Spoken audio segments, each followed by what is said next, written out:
engine, gearbox, all front suspension in the car, and this was all done so that I could try and fit the rack in. But the engine mounts I've got were out of an original 105 from the factory, and they're so rooted that the engine's not sitting anywhere near the right spot, so it's pointless trying to fit the rack in at the moment. So I've ordered some new engine mounts, so can't move forward with the rack, so we've got to tidy up a few things, a few other little small jobs we've got to do. So today's job is to build an oil catch tank. This is where the catch tank's going to go. This is where the catch tank used to go, but unfortunately the last one didn't make it. This is sort of where the tree ended up. So first job, as with most jobs, is a bit of CAD, bit of cardboard aided design. Here's what I prepared earlier. Got our first bit of soon to be scrap aluminium. Time to do the first bend.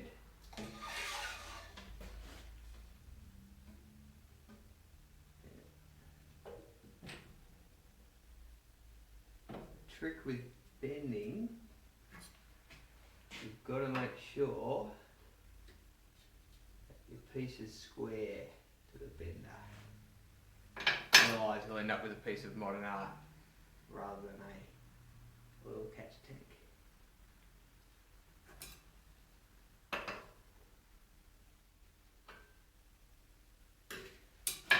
Now I've got to be careful with this first bend because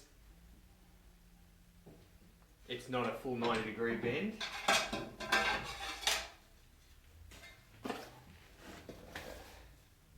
Go a bit further than that.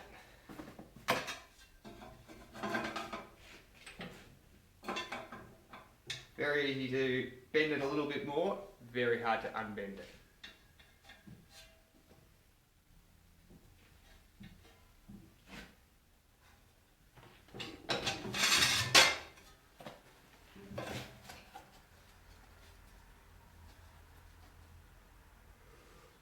Pretty close.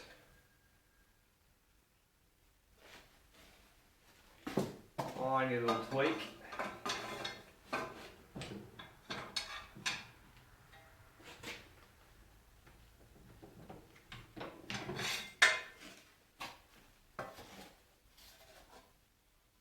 Perfect.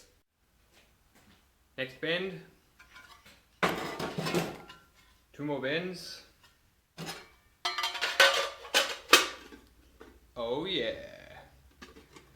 Time to have a coffee and then crank the welder up and blow some holes through some aluminium.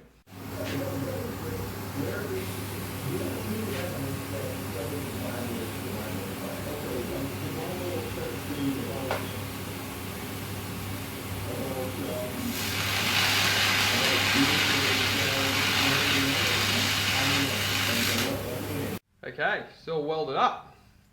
I've done minimal aluminium welding so far because I've only just got the aluminium welder, but all the beads look pretty reasonable. Pretty happy with the result. Didn't warp much, it all looks nice and straight. So now it's onto the lathe, turn up a couple of inlet ports, a vent port, and then bolt it into the car, and she's done. How it works.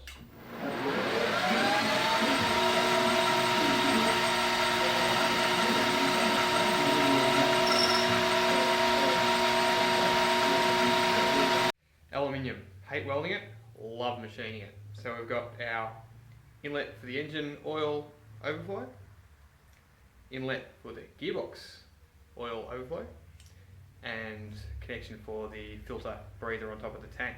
So now I'm going to destroy the tank I've just made by trying to weld these onto it. So as predicted, that was a near disaster. I think I got a little bit overconfident with my aluminium skills. The small port for the gearbox breather nearly evaporated before my eyes. Just managed to save it. What I should have done is, when I machined up the fittings, I should have put a wider, flatter base on it so more similar to the metal I was welding it to. Also slipped back in my old ways of welding steel and not worrying too much about how clean things were and paid the price. So they're not the neatest welds, but they'll definitely seal, and they're not too bad, so I'm happy to bolt that in the car. So now it's just a matter of marking up, drilling a few holes. I've added a third mounting tag on the bottom there. Mounting a few holes. Got to weld a couple of captive nuts into the shell, bolt her up, and one catch tank is done. There's 2 captive nuts installed. God, welding steel is so much easier than aluminium. So there we go, brand new aluminium lightweight oil overflow tank. Hopefully we never have to use it. Onto the radiator mounts. Okay, so got the radiator installed now. Well, this isn't actually the radiator we're going to use. This is the radiator that was in the car when we had the accident. So when the tree hit the car, it hit the engine, pushed the engine into the fan, which went into the radiator, which fucked the radiator. So this is just a dummy radiator, but it's all sitting in the car now. And the next job is to fit a radiator overflow tank. Here's what I prepared earlier. This is the first test of the new aluminium welder, made out of 1mm aluminium, just to see if it could be done. It could be done, but I'm not going to do it again. That's going to sit here. There. So I've got to make up some mounting tags and outlet out the bottom and put a fitting on the cap. Next job.